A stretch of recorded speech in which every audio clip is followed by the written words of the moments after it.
ഇന്ത്യയിൽ കോൺഗ്രസ്സിന് അഭൂതപൂർവമായിട്ടുള്ള ഒരു വളർച്ച കാണിച്ചിട്ടുള്ള ഒരു സ്റ്റേറ്റാണ് യഥാർത്ഥത്തിൽ ഹരിയാന. ഈ കഴിഞ്ഞ 2024 ലോക്സഭാ പ്രകടനം വിലയിരുത്തിയാൽ നമുക്ക് പക്ഷെ അതാരും ശ്രദ്ധിക്കാതെ പോയതിൻ്റെ കാരണം 10ൽ 5 സീറ്റുകൾ മാത്രമേ അവർക്ക് കിട്ടിയുള്ളൂ എന്നുള്ളത് കൊണ്ടാണ് അത് ശ്രദ്ധിക്കാതെ പോയത്. പക്ഷേ നിങ്ങൾ അറിയേണ്ടത്, ഇപ്പോൾ തമിഴ്നാട്ടിൽ നമുക്കെടുത്ത് വെച്ചിട്ടുണ്ടെങ്കിൽ നമുക്കറിയാം ഇന്ത്യ മുന്നണിക്ക് വലിയ തോതിലുള്ള ഒരു സ്വീപ്പിംഗ് വിക്ടറി ആയിരുന്നു അവിടെ എന്നുള്ളത് അറിയാം. പക്ഷെ അവിടെ പോലും ഈ ഇന്ത്യ മുന്നണിക്ക് കിട്ടിയിട്ടുള്ള വോട്ട് ഷെയർ എന്ന് പറയുന്നത് 46.9%. അതേസമയം നമ്മൾ യു പിയിലേക്ക് വന്നിട്ടുണ്ടെങ്കിൽ ഏതാണ്ട് 28ഓളം സീറ്റുകൾ ബി ജെ പിക്ക് നഷ്ടപ്പെടുകയും ബി ജെ പി വിറക്കുകയും വലിയ നേട്ടമുണ്ടാക്കാൻ കഴിഞ്ഞത് സമാജ്വാദി പാർട്ടിക്കും കോൺഗ്രസിനും ഉള്ള അലയൻസിനാണ്, അതായത് ഇന്ത്യ മുന്നണിക്കാണ്. പക്ഷെ അവർക്ക് അവിടെ നേടാൻ കഴിഞ്ഞത് 43.52% വോട്ടുകളാണ്. പക്ഷേ 80ൽ 43 വോട്ടുകൾ അവർക്ക് സീറ്റുകൾ അവർക്ക് നേടാൻ കഴിഞ്ഞു എന്നുള്ളത് യാഥാർത്ഥ്യമാണ്. ഇനി അടുത്തത് നമ്മൾ എടുത്ത് നോക്കിയിട്ടുണ്ടെങ്കിൽ മറ്റൊരു വലിയ സ്റ്റേറ്റ് ആയിട്ടുള്ള മഹാരാഷ്ട്രയിലാണ് ഇന്ത്യ മുന്നണി വലിയ പ്രകടനം കാഴ്ചവെച്ചത്. അത് NCPയും അതുപോലെ തന്നെ ഇന്ത്യൻ നാഷണൽ കോൺഗ്രസും അതുപോലെ ശരത് പവാറിൻ്റെ NCPയും കൂടാതെ ഉദ്ധവ് താക്കറയുടെ ശിവസേനയും കൂടിച്ചേർന്നുള്ള ഒരു പ്രകടനമായിരുന്നു. ആ പ്രകടനത്തിൽ 48ൽ 31 സീറ്റുകൾ കരസ്ഥമാക്കാൻ അവർക്ക് കഴിഞ്ഞു. പക്ഷേ 31 സീറ്റുകൾ കരസ്ഥമാക്കുമ്പോഴും അവർക്ക് മഹാരാഷ്ട്രയിൽ നേടാനായ വോട്ട് ഷെയർ എന്ന് പറയുന്നത് 43.6%. പക്ഷേ ഇതൊക്കെയായിട്ട് നമ്മൾ കമ്പയർ ചെയ്യുമ്പോൾ ഹരിയാനയിൽ ഇന്ത്യൻ നാഷണൽ കോൺഗ്രസിൻ്റെ നേതൃത്വത്തിലുള്ള ഇന്ത്യ മുന്നണിക്ക് അവിടെ നേടാൻ കഴിഞ്ഞത് 47.5% വോട്ടാണ്. എന്ന് പറഞ്ഞാൽ ഇന്ത്യ മുന്നണി ഗംഭീരമായിട്ടുള്ള പെർഫോമൻസ് പ്രകടനം കാഴ്ചവെച്ചിട്ടുള്ള സ്റ്റേറ്റുകളുമായി കമ്പയർ ചെയ്താൽ പോലും ഏറ്റവും കൂടുതൽ വോട്ട് ഷെയറുകൾ ഇന്ത്യ മുന്നണിക്കും കോൺഗ്രസിനും നേടാൻ കഴിഞ്ഞത് ഹരിയാനയിലാണ്. പക്ഷേ നമ്മളത് ശ്രദ്ധിക്കാതെ പോയതിൻ്റെ കാര്യം 10ൽ കേവലം 5 സീറ്റുകൾ മാത്രമേ ഹരിയാനയിൽ അവിടെ കിട്ടിയുള്ളൂ എന്നുള്ളതാണ് വാസ്തവം. പിന്നെ 2024 ലോക്സഭാ ഇലക്ഷനിൽ ഏതാണ്ട് 18% വരുന്ന ഇൻക്രീസാണ്. അതായത് കഴിഞ്ഞ 2 അസംബ്ലി സെഗ്മെൻറ്റുകളിൽ 22.9%, 28.4% കോൺഗ്രസിൻ്റെ വോട്ട് ഷെയർ എങ്കിൽ കോൺഗ്രസ് നേതൃത്വത്തിലുള്ള ഇന്ത്യ മുന്നണിക്ക് 18% വോട്ടുകളുടെ വർധനവാണ് കഴിഞ്ഞ 2024 ലോക്സഭാ തെരഞ്ഞെടുപ്പിൽ അവിടെ ഉണ്ടായത്. പക്ഷെ അപ്പോഴും ഞാൻ നിങ്ങളോട് പറയുന്നു, ഹരിയാനയിൽ ഏറ്റവും മികച്ച പെർഫോമൻസ് കോൺഗ്രസ് കാഴ്ചവെച്ചത് 1984 84ൽ 54.9% വോട്ടുകൾ കോൺഗ്രസിനുണ്ടായിരുന്നു. ആ വോട്ടുകളിലേക്ക് എത്താൻ കഴിഞ്ഞിട്ടില്ലെങ്കിലും 2024ൽ 47.6% വോട്ടുകളിലേക്ക് അവരെത്തി എന്നുള്ളതാണ് വാസ്തവം. ഇനി നമുക്ക് ഈ കോൺഗ്രസ്സിന് അല്ലെങ്കിൽ കോൺഗ്രസ് നേതൃത്വത്തിലുള്ള ഇന്ത്യ മുന്നണിക്ക് അവിടെ യഥാർത്ഥത്തിൽ അല്ലെങ്കിൽ കോൺഗ്രസ് ഒറ്റയ്ക്ക് ഭരിച്ചാൽ എത്രത്തോളം വോട്ടുകൾ കിട്ടുമെന്നുള്ളത് ലോക്സഭാ തെരഞ്ഞെടുപ്പിൻ്റെ പശ്ചാത്തലത്തിൽ എത്ര സംസ്ഥാന അസംബ്ലി നിയോജക മണ്ഡലങ്ങളിൽ, അതായത് അസംബ്ലിക്കുള്ള സീറ്റുകളിൽ എത്ര എണ്ണത്തിൽ കോൺഗ്രസ് മുന്നിലെത്തിയിട്ടുണ്ടെന്ന് നമുക്ക് നോക്കാം. യഥാർത്ഥത്തിൽ അവിടെ ഇന്ത്യൻ നാഷണൽ കോൺഗ്രസ് മുന്നിലേക്ക് എത്തിയത് കൃത്യമായി പറഞ്ഞാൽ 42 സീറ്റുകളിലാണ്. ആ 42 സീറ്റുകളിൽ ഇന്ത്യൻ നാഷണൽ കോൺഗ്രസ് മുന്നിലേക്ക് എത്തുകയും 44ഓളം വരുന്ന സീറ്റുകളിലേക്ക് അവിടെ BJP മുന്നിലേക്ക് എത്തുകയും ചെയ്തു. പക്ഷെ അപ്പോൾ തന്നെ മറ്റൊരു കാര്യമുള്ളത്, ആം ആദ്മി പാർട്ടി കുരുക്ഷേത്രയിൽ മത്സരിച്ചിരുന്നു. അവരാണ് 4 സീറ്റുകളിൽ അവിടെ മുന്നിലേക്ക് എത്തിയിട്ടുള്ളത്. പക്ഷേ ആ മുന്നിലേക്ക് എത്തിയത് പോലും ആം ആദ്മി പാർട്ടിയും കോൺഗ്രസുമായ ഒരു അലയൻസ് ആയിരുന്നതുകൊണ്ട് അതിൻ്റെ മഹാഭൂരിപക്ഷം വോട്ടുകളും തന്നെ തീർച്ചയായിട്ടും കോൺഗ്രസിൻ്റെ വോട്ടുകളാണെന്ന് നമുക്ക് കണക്ക് കൂട്ടാം. അങ്ങനെ കണക്ക് കൂട്ടിയാൽ നിങ്ങൾ അറിയേണ്ടത്, നമുക്ക് കോൺഗ്രസ്സിന് കഴിഞ്ഞ ലോക്സഭാ തെരഞ്ഞെടുപ്പിൻ്റെ വോട്ടെടുകളുടെ അടിസ്ഥാനത്തിൽ നോക്കിയാൽ 46 സീറ്റുകൾ അവിടെ കിട്ടും. തൊട്ടടുത്ത് തന്നെ BJP ഉണ്ട്, വലിയ വ്യത്യാസമില്ല. 44 സീറ്റുകൾ കൂടി കിട്ടും എന്നുള്ളതാണ് വാസ്തവം. എന്ന് പറഞ്ഞാൽ 2 സീറ്റുകളുടെ മേൽക്കൈ ഈ പറയുന്ന കോൺഗ്രസിനുണ്ട്. ഇനി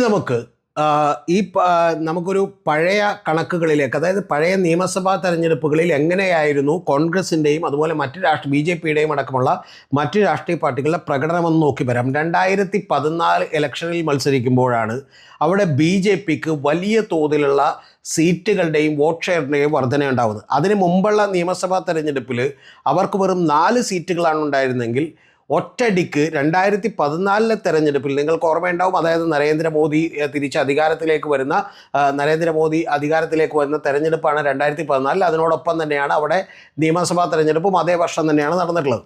അപ്പോൾ അങ്ങനെ നടക്കുന്ന തെരഞ്ഞെടുപ്പിൽ 4 സീറ്റുകളാണ് നേരത്തെ അവിടെ NDAക്ക് അല്ലെങ്കിൽ BJPക്ക് ഉണ്ടായിരുന്നതെങ്കിൽ അതിൽ നിന്ന് ഒറ്റയടിക്ക് BJP 47 സീറ്റുകളിലേക്ക് വർദ്ധിക്കുന്നതാണ് നമ്മൾ 2014 കാണുന്നത്. അവിടെ രണ്ടാമത്തെ ഏറ്റവും പ്രമുഖ കക്ഷിയായിട്ടുണ്ടായിരുന്നത് അവിടെ ഉണ്ടായിരുന്നത് ഓം പ്രകാശ് ചൗതാലയുടെ നേതൃത്വത്തിലുള്ള INLD എന്ന് പറയുന്ന പാർട്ടിയാണ്. ആ പാർട്ടി എന്ന് പറയുന്നത് കഴിഞ്ഞ തവണ അവർക്ക് 31 സീറ്റുകളുണ്ടായിരുന്നു. അതായത് 2009 അവർക്ക് 31 സീറ്റുകളുണ്ടായിരുന്നെങ്കിൽ 2014 വരുമ്പോൾ അത് 19 സീറ്റുകളായി കുറയുകയാണ് ചെയ്തിട്ടുള്ളത്. അപ്പോൾ അങ്ങനെ കുറഞ്ഞതിൻ്റെ അടിസ്ഥാനത്തിൽ 47 സീറ്റുകൾ, ഒറ്റടിക്ക് 43 സീറ്റുകൾ BJP കൂടുതൽ കിട്ടി. മൂന്നാമത് നമുക്കറിയാം അവിടെ ഭൂപീന്ദർ സിംഗ് ഹൂഡയുടെ ഒക്കെ നേതൃത്വത്തിലുള്ള ഇന്ത്യൻ നാഷണൽ കോൺഗ്രസ് ആണ് ഉണ്ടായിരുന്നത്. ഇന്ത്യൻ നാഷണൽ കോൺഗ്രസ്സിൽ അതിന് മുമ്പ് 2014 തൊട്ട് മുമ്പുള്ള അസംബ്ലി തെരഞ്ഞെടുപ്പിൽ 40 സീറ്റുകൾ ഉണ്ടായിരുന്നെങ്കിൽ അത് ഉടൻ തന്നെ കുറഞ്ഞ് 15 സീറ്റുകളായിട്ട് മാറി. അതായത് ഈ പറയുന്ന ഓം പ്രകാശ് ചൗതാലയുടെ INLDക്കും ഇന്ത്യൻ നാഷണൽ കോൺഗ്രസിനും വലിയ തിരിച്ചടി നേരിടുകയും 2014 47 സീറ്റുകളുടെ ഭൂരിപക്ഷത്തോടുകൂടി 90 അംഗ നിയമസഭയിൽ 47 സീറ്റുകളുടെ ഭൂരിപക്ഷത്തോടുകൂടി BJP അധികാരത്തിലേക്ക് എത്തുകയും ചെയ്തത് അന്നാണ് BJPയുടെ പെർസെൻറ്റേജ് എന്ന് പറയുന്നത് 33% വോട്ടുകളായി, 33.2% വോട്ടുകൾ എന്ന് പറഞ്ഞാൽ ആ ഒരൊറ്റ തെരഞ്ഞെടുപ്പിൽ 24.16% വോട്ടുകൾ കൂടി. അതിനു മുമ്പ് BJPക്ക് ഉണ്ടായിരുന്നത് ഒറ്റ ഡിജിറ്റ് വോട്ടുകളാണ് എന്നുള്ളത് നിങ്ങൾ മനസ്സിലാക്കണം. അതിൽ നിന്നാണ് 24.16% വോട്ടുകൾ കൂടിയത്. അതേസമയം INLDക്ക് 24% നിന്ന് അവരുടെ വോട്ടുകൾ വെറും 1.68% താഴേക്ക് പോകുന്നു. താഴേക്ക് പോന്നപ്പോഴാണ് പക്ഷേ സീറ്റുകളിൽ 12 എണ്ണത്തിൻ്റെ കുറവുണ്ടായിട്ടുള്ളത്. ഇതുകൂടാതെ കോൺഗ്രസിനെ സംബന്ധിച്ചിടത്തോളം കോൺഗ്രസ്സിന് അവിടെ 25 സീറ്റുകൾ, 40 സീറ്റുകൾ ഉണ്ടായിരുന്നത് 25 സീറ്റുകളിലേക്ക് കൂപ്പുകുത്തി. ആ കൂപ്പുകുത്തിയപ്പോൾ അവർക്ക് 20.58% വോട്ടുകളാണ് ഉണ്ടായിരുന്നത് 2014 തെരഞ്ഞെടുപ്പിൽ. എന്ന് പറഞ്ഞാൽ ഒറ്റയടിക്ക് 14.5% വരുന്ന വോട്ടുകൾ കോൺഗ്രസ്സിന് നഷ്ടപ്പെട്ടു. ആ കോൺഗ്രസ്സിന് നഷ്ടപ്പെട്ട സ്ഥലത്ത് നിന്നാണ് ഇപ്പം നേരത്തെ പറഞ്ഞ ഒരു തിരിച്ചുവരവിലേക്ക് കോൺഗ്രസ് നടത്തിയിട്ടുള്ളത്. 2014 സ്ഥിതി ഇതായിരുന്നുവെങ്കിൽ നമ്മളത് കഴിഞ്ഞ് 2019 നിയമസഭാ തെരഞ്ഞെടുപ്പിലേക്ക് വരുമ്പോൾ കാണുന്നത് BJPക്ക് 2014 കിട്ടിയത് 33.2% വോട്ടായിരുന്നുവെങ്കിൽ ആ BJPയുടെ പെർസെൻറ്റേജ് എന്ന് പറയുന്നത് 3.29% കൂടി 36.49%.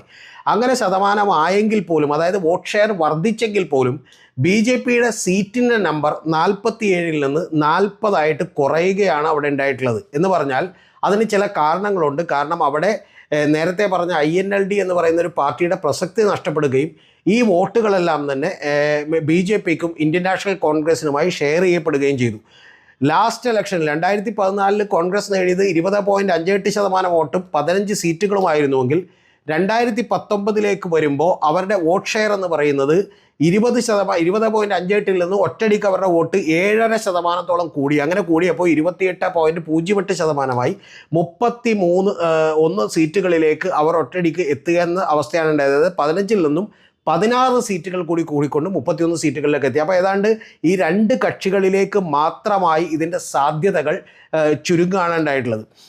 അവിടെ ആ സമയത്ത് ഈ INLDക്ക് ഞാൻ പറഞ്ഞല്ലോ കഴിഞ്ഞ തെരഞ്ഞെടുപ്പിൽ 24.11% വോട്ടും അതുപോലെ തന്നെ 19 സീറ്റുകളുമാണ് 2014 ഉണ്ടായിരുന്നതെങ്കിൽ ഒറ്റയടിക്ക് അവർക്ക് വെറും ഒരു സീറ്റായി അത് ചുരുങ്ങുകയും 21.67% വോട്ട് ഷെയർ അവരുടെ ഭാഗത്തു നിന്ന് പോവുകയും ചെയ്തു. അതുകൊണ്ടാണ് ആ വോട്ട് ഷെയറിൻ്റെ മഹാഭൂരിപക്ഷവും എത്തിപ്പെട്ടത് ഈ പറയുന്ന BJPയിലേക്കും അതുപോലെ ഇന്ത്യൻ നാഷണൽ കോൺഗ്രസിലേക്കുമാണ്.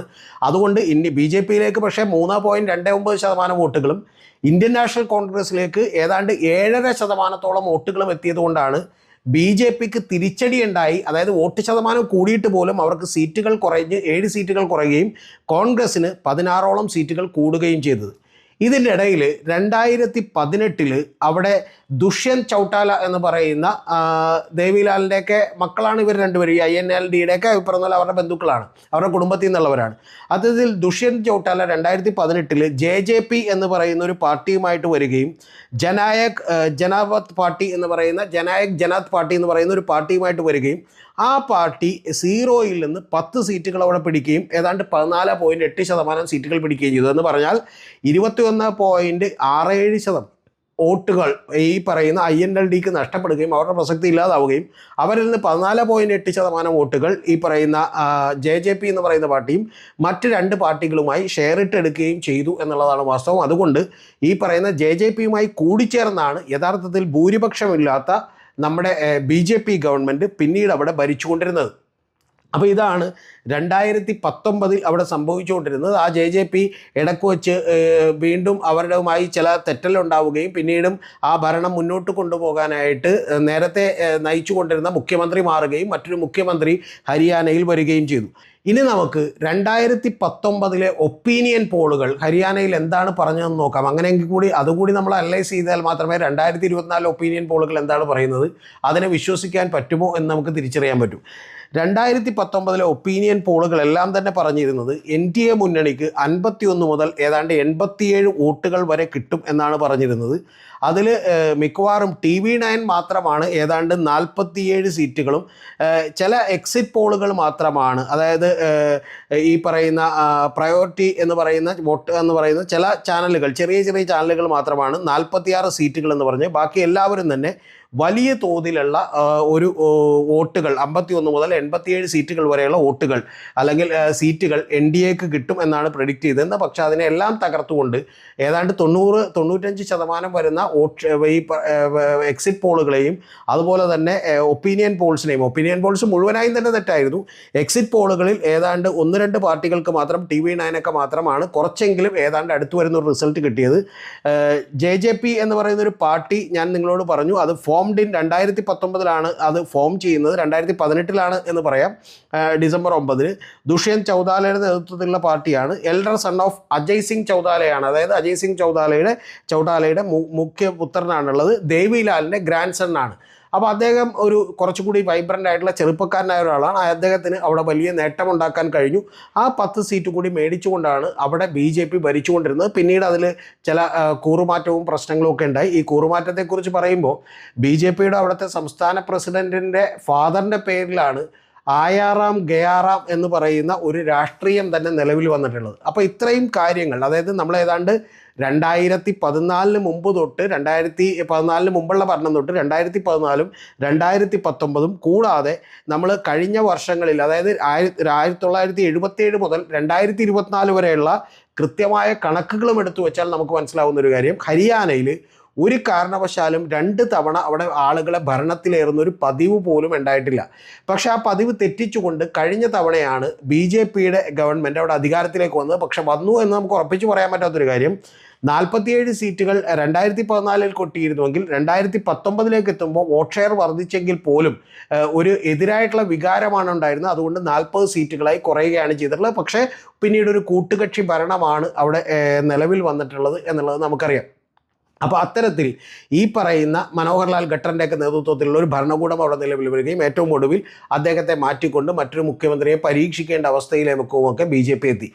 ഇപ്പോൾ BJPയുടെ അവസ്ഥ എന്ന് പറയുന്നത് ഇതിനേക്കാൾ ദയനീയമാണ്. നമുക്കറിയാം, വിനേഷ് ഫോഗട്ടിനെ പോലെയുള്ള ഗുസ്തി താരങ്ങളൊക്കെ തന്നെ, ബജ്രംഗ് പുനിയെ പോലെയുള്ള ഗുസ്തി താരങ്ങളൊക്കെ തന്നെ കോൺഗ്രസിനൊപ്പം ചേരുകയും അവിടെ അവർ സ്ഥാനാർത്ഥി നിർണയത്തിൽ തന്നെ വലിയ തോതിൽ ശ്രദ്ധിക്കുകയും ചെയ്തിട്ടുണ്ട് കോൺഗ്രസ് എന്നാണെങ്കിൽ, ഒരു പരിധി വരെ കോൺഗ്രസിനകത്ത് പോലും പ്രശ്നങ്ങളുണ്ട് എന്നുള്ളത് നമുക്കറിയാം. ഇപ്പോൾ കുമാരി ഷെൽജി ആണെങ്കിലും അല്ലെങ്കിൽ ഭൂപിന്ദർ സിംഗ് ഹൂഡയാണെങ്കിലും സുർജേവാലയാണെങ്കിലും ഇവർക്കൊക്കെ തന്നെ ഈ 90 സീറ്റുകൾ കഴിഞ്ഞ തവണ പങ്കിട്ട് കൊടുക്കുകയാണ് ചെയ്തിരുന്നതെങ്കിൽ ആ പങ്കിട്ട് കൊടുത്തതിൻ്റെ പല സ്ഥലത്തും ചില ആളുകൾക്ക് വലിയ തിരിച്ചടികളൊക്കെ നേരിട്ടെങ്കിൽ ഇത്തവണ കോൺഗ്രസ് കുറച്ചുകൂടി ശ്രദ്ധിച്ച് അവിടെയുള്ള ഒരു ആൻറ്റി ഇൻകുംബൻസിയെ മുതലാക്കാൻ വേണ്ടിയിട്ടും അവിടെയുള്ള തൊഴിലില്ലായ്മ നിരക്കെന്ന് പറയുന്നത് ഏതാണ്ട് 35% കേൾക്കുന്നു.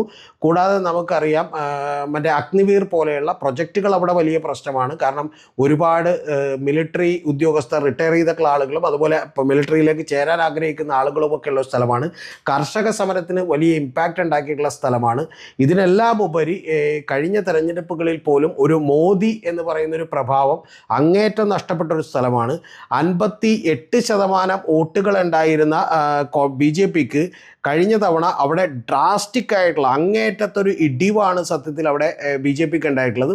അപ്പോൾ ഇത്തരത്തിൽ വലിയ സ്വിംഗ് ആണ് BJPക്ക് ഉണ്ടായിട്ടുള്ളത് എന്ന് നമുക്കറിയാം. അത്തരത്തിൽ ഈ വോട്ടുകളിലെല്ലാം തന്നെ ലോക്സഭാ തെരഞ്ഞെടുപ്പിൽ 58-ൽ നിന്നും ഏതാണ്ട് 46%, 11.9%, 12% BJPയുടെ വോട്ടുകൾ കുറയുകയും അതേസമയം 18.74% കോൺഗ്രസിൻ്റെ വോട്ടുകൾ കൂടുകയും ചെയ്തു. തീർച്ചയായും ഈ തെരഞ്ഞെടുപ്പിൽ ഹരിയാനയിൽ കോൺഗ്രസ്സിന് തന്നെ മുൻതൂക്കം ലഭിക്കാനാണ് സാധ്യത. ഒരുപക്ഷെ BJPയുടെ കേന്ദ്ര നേതൃത്വത്തിൻ്റെയും മോദിയുടെയും ഇമേജ് ഉണ്ടായിട്ട് പോലും 58% നിന്ന് 12% എന്ന് നമുക്ക് പറയാം, 11.91 അത്രയും ശതമാനം താഴ്ന്ന് 46.11 കൂപ്പുകുത്തുകയും 47.61 വോട്ടുകൾ മേടിച്ചുകൊണ്ട് കോൺഗ്രസ് നിലവിൽ വരികയും ചെയ്തു. ഇത് ഏതാണ്ട് കഴിഞ്ഞ ഒരു 10 കൊല്ലമായി നടക്കുന്ന ഒരു പ്രോസസ്സാണ് കോൺഗ്രസിൻ്റെ ഉയർത്തെഴുന്നേൽപ്പ് എന്ന് പറയുന്നത്. ഞാൻ നേരത്തെ ആദ്യം പറഞ്ഞതുപോലെ തന്നെ മറ്റ് സ്ഥലങ്ങളുമായി കമ്പയർ ചെയ്താൽ, അതായത് ഉത്തർപ്രദേശ് മുതൽ തമിഴ്നാട് അടക്കമുള്ള വലിയ തോതിൽ വിക്ടറികൾ സമ്മാനിച്ച സ്ഥലവുമായി കമ്പയർ ചെയ്താൽ പോലും 10ൽ 5 സീറ്റുകൾ മാത്രം നേടിയിട്ടുള്ള ഇന്ത്യ മുന്നണിക്ക് ഏറ്റവും വലിയ വോട്ട് ഷെയർ നൽകിയ സംസ്ഥാനമാണ് ഈ പറയുന്ന ഹരിയാന എന്ന് പറയുന്നത്. അത്ഭുതങ്ങളൊന്നും ഇനി വരാനിരിക്കുന്ന നാളുകളിൽ വലിയ രാഷ്ട്രീയ ഭൂകമ്പങ്ങളൊന്നും ഉണ്ടാകുന്നില്ലെങ്കിൽ തീർച്ചയായിട്ടും ഒരു 50 സീറ്റിനടുത്തേക്ക് മേടിച്ചുകൊണ്ട്, അല്ലെങ്കിൽ അതിനേക്കാൾ മുകളിലേക്ക് മേടിച്ചുകൊണ്ട് തന്നെ കോൺഗ്രസ് ജയിക്കാനാണ് സാധ്യത. ആം ആദ്മി പാർട്ടിയുമായിട്ട് സഖ്യത്തിലല്ല കോൺഗ്രസ് ഇപ്പോൾ മത്സരിക്കുന്നത്. 20ഓളം സീറ്റുകളിൽ ആം ആദ്മി പാർട്ടി ഒറ്റയ്ക്ക് മത്സരിക്കാൻ തീരുമാനിച്ചിട്ടുണ്ട്. പക്ഷേ സ്ഥാനാർത്ഥി നിർണയത്തിൻ്റെ ലിസ്റ്റൊക്കെ ഏതാണ്ട് പുറത്തേക്ക് വന്നു കഴിഞ്ഞു. അതിൽ കുറച്ചുകൂടി ശ്രദ്ധിക്കുകയും സ്ഥാനാർത്ഥികളെ കൃത്യമായി ഫീൽഡ് ചെയ്യുകയും അവർക്കുള്ള വിമത സ്വരങ്ങളൊക്കെ ഒഴിവാക്കുകയും ചെയ്താൽ തീർച്ചയായും കോൺഗ്രസ്സിനാണ് ഹരിയാനയിൽ ഏറ്റവും വലിയ സാധ്യത നിലനിൽക്കുന്നത്. ഇത് 2024 ലോക്സഭാ തെരഞ്ഞെടുപ്പിൽ BJPക്കും നരേന്ദ്രമോദിക്കും ഏറ്റിട്ടുള്ള അടിയുടെ കാര്യത്തിൽ ഹരിയാന കൂടി കൈവിട്ടു പോകുന്നത് അവരെ സംബന്ധിച്ച് വലിയ തോതിലുള്ള രാഷ്ട്രീയ ഭൂകമ്പങ്ങൾക്കിടയാക്കും. ഒരുപക്ഷെ മഹാരാഷ്ട്രയിലും ഹരിയാനയിലും അതുപോലെ ജമ്മു കാശ്മീരിലുമൊക്കെ നടക്കുന്ന തെരഞ്ഞെടുപ്പുകൾ, ജമ്മു കാശ്മീരിൽ വലിയ പ്രശ്നമില്ല, പക്ഷേ എങ്കിലും മറ്റ് തെരഞ്ഞെടുപ്പുകളിലെല്ലാം തന്നെ ഇത്തരത്തിലുള്ള തിരിച്ചടി തുടരുകയാണെങ്കിൽ അത് സഖ്യകക്ഷികളിൽ പോലും വലിയ പ്രതിഫലനം ഉണ്ടാക്കാനും ഒരുപക്ഷെ ഈ ഗവൺമെൻറ്റിനെ തന്നെ പിടിച്ചു കുലുക്കാനും കാരണമായേക്കാം ഒരു പരിധിവരെ.